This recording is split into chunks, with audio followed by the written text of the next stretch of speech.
جس وقت تم مدینے سے قریب کے ناکے پر تھے اور کافر دور کے ناکے پر، اور قافلہ تم سے نیچے اتر گیا تھا،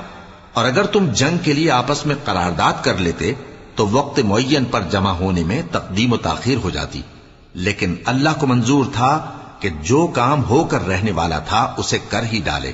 تاکہ جو مرے بصیرت پر یعنی یقین جان کر مرے، اور جو جیتا رہے وہ بھی بصیرت پر یعنی حق پہچان کر جیتا رہے۔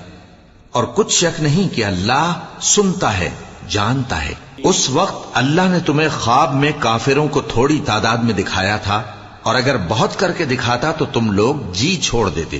اور جو کام درپیش تھا اس میں جھگڑنے لگتے، لیکن اللہ نے تمہیں اس سے بچا لیا، بے شک وہ سینوں کی باتوں تک سے واقف ہے۔ اور اس وقت جب تم ایک دوسرے کے مقابل ہوئے تو کافروں کو تمہاری نظروں میں تھوڑا کر کے دکھاتا تھا اور تم کو ان کی نگاہوں میں تھوڑا کر کے دکھاتا تھا، تاکہ اللہ کو جو کام کرنا منظور تھا اسے کر ڈالے، اور سب کاموں کا رجوع اللہ ہی کی طرف ہے۔